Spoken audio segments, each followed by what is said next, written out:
Bonjour, je vous remercie de me retrouver pour ce tirage amoureux trimestriel qui va nous permettre de sonder l'été à venir, c'est-à-dire juin, juillet, août, et puis ça pourra même aller jusque septembre pour certains et certaines d'entre vous. Et pour ce faire, j'ai recours à 5 lames du tarot Ask the Witch, hein. Et puis on va avoir une sixième carte ici sur le côté qui est issue quant à elle de l'oracle de l'amour de la déesse et qui va nous permettre donc de sonder les énergies des mois à venir. Et je vous propose dès à présent de découvrir précisément les messages de ces cartes. Et la première énergie avec laquelle nous allons démarrer, mes chers Verseaux, va permettre de décrire les besoins qui sont les vôtres pour l'été amoureux qui arrive, ce qui va vous permettre de plus, le plus vous épanouir. Et on va trouver la carte du roi de bâton. Alors, comme vous n'êtes pas signe de feu et qu'on a un roi de bâton, on peut se demander si vos besoins ne résident pas dans les qualités d'une personne en particulier, qui serait un signe de feu, Lion, Bélier, Sagittaire. Ce dont vous avez besoin, c'est de ce roi de bâton. Qu'importe le genre de cette personne, un roi, c'est surtout quelqu'un qui règne sur notre cœur en l'occurrence, et donc quelqu'un qui enflamme, embrase notre cœur. Donc c'est vrai que ce roi de bâton, ça pourrait être une allusion à quelqu'un plus spécifiquement que vous désirez. Ça peut être votre partenaire, ça peut être quelqu'un que vous avez déjà rencontré, que vous convoitez, ça peut être quelqu'un que vous allez rencontrer au cours de ce trimestre estival. Le roi de bâton, plus simplement, c'est une attitude à adopter. Et le roi de bâton, c'est le roi de feu. Il est maître d'orchestre. C'est lui qui donne le tempo aux choses. C'est lui qui prend les devants. Donc le roi de bâton, il n'hésite pas à mener des actions puissantes, à prendre les choses en main, à diriger. C'est celui qui donne des ordres, hein, normalement. Donc sur le plan amoureux, on va vous dire ici que au cours de cet été, il ne faut pas être passif ou passive, hein. La passivité n'est pas de mise. Le roi de bâton est quelqu'un qui entreprend. Il n'attend pas que les solutions viennent à lui. Il n'attend pas que les gens se décident. Il va les confronter. Il va se confronter aux événements. Il va provoquer et créer les opportunités. Le roi de bâton, il est décisionnaire, il est proactif, il est très réactif sinon. Et donc ce roi de bâton, c'est une attitude qu'il faut avoir. Déjà, ça peut vous dire que sur le plan amoureux, il faut avoir de l'ambition, dans le sens où on ne se soldera pas pour quelque chose qui ne nous convient pas, parce que le roi de bâton, il est conscient de ses intérêts, de ses désirs, et il va faire tout dans ce qui est en son pouvoir, et il en a pour l'obtenir, et il ne se soldera pas à moins. Donc le roi de bâton, c'est un conquérant, c'est vrai, mais en dehors de la conquête, c'est aussi et surtout quelqu'un qui sait ce qu'il veut et qui va le faire entendre. Donc le roi de bâton, on vous dit d'être plutôt expansif, de faire preuve de prendre la parole, de faire preuve comme ça de dynamisme et d'oser, hein. Il y a l'idée du roi de bâton, on va oser face aux personnes, on va se confronter peut-être face à notre partenaire qui n'est pas assez clair dans ses intentions, à ce jeu du chat et de la souris qui ne nous convient pas ou ne nous convient plus, et dont on peut rendre compte la carte suivante, parce que après avoir vu ce qui vous serait utile, en tout cas vos besoins cet été. Sur le plan amoureux, on va voir les besoins de l'autre, c'est-à-dire comment se positionne votre partenaire, la personne que vous désirez, sinon celle que vous rencontrerez. Et on a le 7 d'épée. Et le 7 d'épée, c'est un peu l'idée de pas complètement s'affirmer, s'assumer. On est avec le 7 d'épée avec quelqu'un qui va pas franchement, qui dit les choses sans les dire clairement. Et donc, c'est vrai que c'est tout le contraire du roi de bâton. Donc ça peut être face à quelqu'un qui peut ne souffler le chaud puis le froid, ne pas assumer complètement. C'est vraiment l'idée de quelqu'un qui peut poser problème dans la question d'assumer ses responsabilités ou de dialoguer, de communiquer ouvertement sur la relation, les rapports, etc. Il faut que vous ayez l'attitude du roi de bâton face à cette personne. Parce que sinon, elle va vous glisser entre les mains. La relation, ça va être pareil et vous ne saurez pas sur quel pied danser.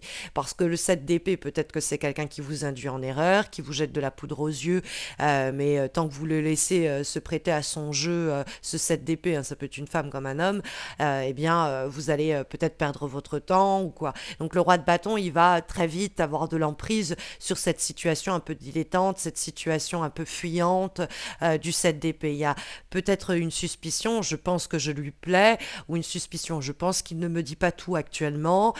Donc je dis il parce que c'est un 7 d'épée, mais sachez que ça peut être une femme comme un homme.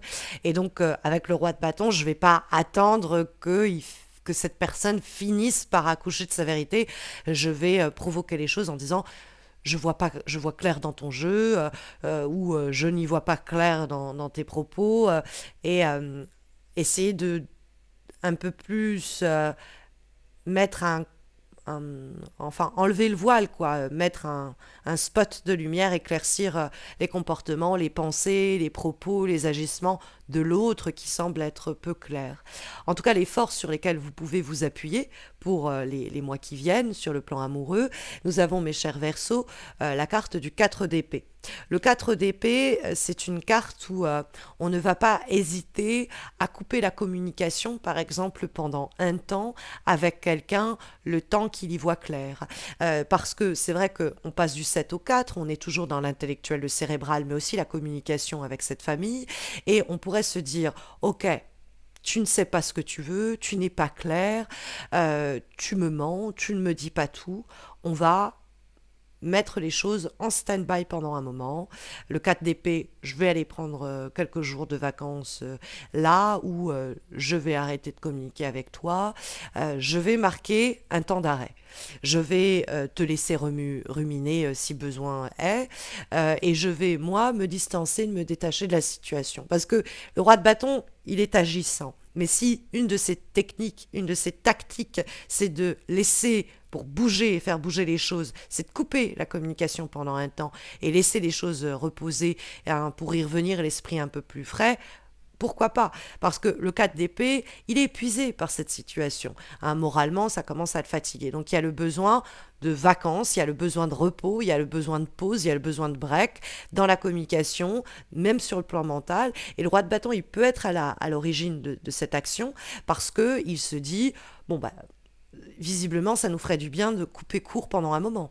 Et donc, il n'a pas peur, s'il le faut, de se retirer, de se mettre en retrait, tant que l'autre n'arrive pas à être plus clair. Parce qu'il y a une ambiguïté qu'on trouve dans ce tirage, avec la carte suivante, qui va quant à elle nous permettre d'identifier, eh bien, après les forces, nous allons observer les faiblesses, mes chers Verseaux, les blocages qui empêchent cette relation d'avancer, qui vous empêchent d'évoluer dans votre vie amoureuse, de rencontrer quelqu'un, etc. Et on a ce cavalier de coupe qui est donc dans les obstacles, pas à l'envers, mais dans les obstacles. Et le cavalier de coupe, c'est normalement une invitation à la romance, à la passion. Le cavalier de coupe, quand il arrive, il secoue un peu tout amoureusement sur son passage. Maintenant, ce cavalier de coupe, il pose problème. Et quand le cavalier de coupe pose problème, c'est quelqu'un qui entretient une ambiguïté, un manque de clarté qui fait qu'on ne peut pas dormir sur nos deux oreilles. Il y a effectivement l'idée de devoir toujours garder l'œil ouvert avec le cavalier de coupe qui essaye un peu à nous jeter de la poudre aux yeux. Et c'est vrai que quand on voit le 7 d'épée et le cavalier de coupe, on peut se demander si votre partenaire, la personne avec laquelle vous démarrez cette relation ou la personne que vous convoitez ou vous allez rencontrer, va pas entretenir quelque chose pas très sain, un peu toxique. Hein. On pourrait se poser la question avec le 7 d'épée où il peut avoir de l'infidélité, de la tromperie, des cachotteries. On joue pas complètement franc jeu.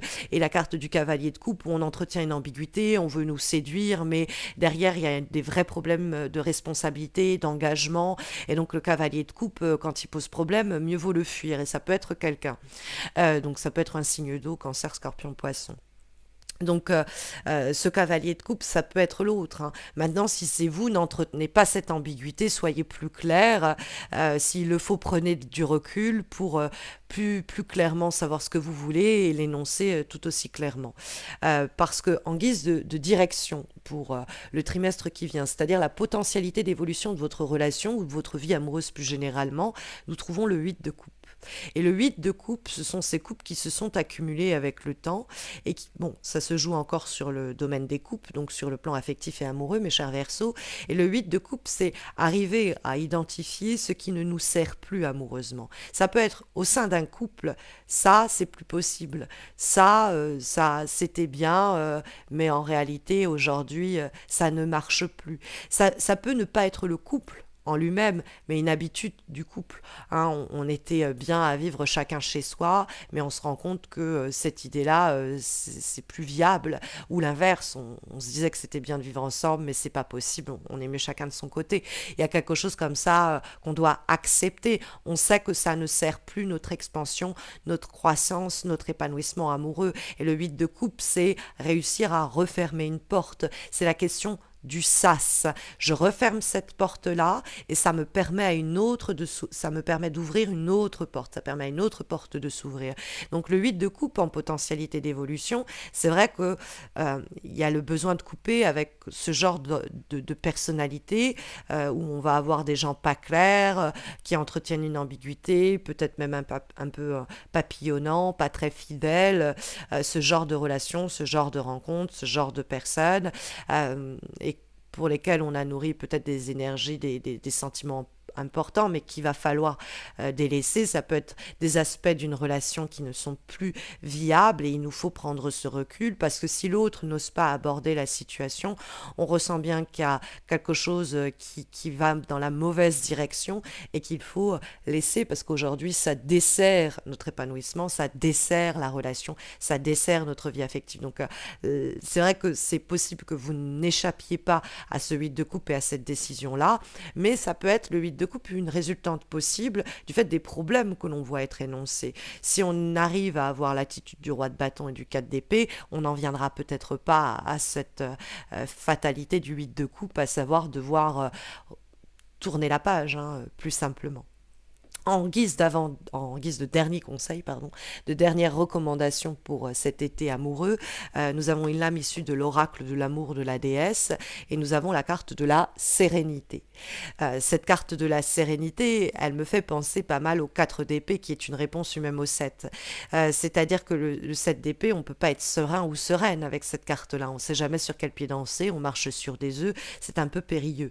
Le 4 d'épée permet de prendre de la distance, du repos. C'est l'idée un peu, vous savez, comme en méditation on explique, un verre d'eau dans lequel il y a de la terre, si le verre d'eau a été agité, il y a un mélange d'eau et de terre. En revanche, si on laisse poser le verre, les sédiments terreux vont se déposer au fond du verre et on aura une eau limpide. C'est la même chose pour la tête. Quand on médite, quand on réfléchit, quand on prend du recul, il y a cette idée que l'agitation à laquelle on était soumis ou soumise n'est plus de mise et ça nous permet d'avoir cette limpidité de l'eau qui est une clarté de l'esprit. Et la sérénité, c'est un peu le message au fond. C'est l'idée de examiner peut-être certaines choses avec le calme et la quiétude nécessaire pour faire le point et alors que les choses sont un peu mises à distance, hein. C'est laisser les choses se calmer. S'il y a une tempête émotionnelle qui fait rage, il faut se tranquilliser. Le corps peut-être même trouver cette sérénité, hein. C'est le message de la carte, laisser les choses se calmer pour peut-être prendre une décision qui sera un peu radicale, mais nécessaire pour laisser un peu ces mélodramas derrière soi, instaurer peut-être dans un couple des habitudes plus saines, abandonner de mauvaises habitudes toxiques ou peut-être laisser derrière soi des personnes, des schémas relationnels trop éreintants et trop peu satisfaisants et arriver à trouver une paix dans sa vie amoureuse, dans son épanouissement et dans ses relations, hein. C'est les messages assez clairs que les cartes vous délivrent pour cette été amoureux pour ce trimestre estival sentimental, en espérant que ça saura vous guider au mieux. Mais vous savez, pour quelque chose de plus régulier, il y a les horoscopes mensuels que je poste sur ma chaîne YouTube. Donc n'hésitez pas à vous abonner pour ne pas les rater si vous ne l'avez pas encore fait.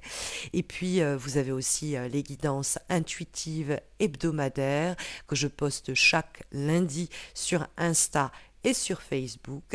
Et puis, vous avez également les prochaines guidances amoureuses trimestrielles que je posterai donc au sujet de la période automnale et de la rentrée, cela dès septembre. Voilà, prenez bien soin de vous, mes chers Verseaux, et j'espère vous retrouver pour de prochaines guidances. À bientôt, j'espère.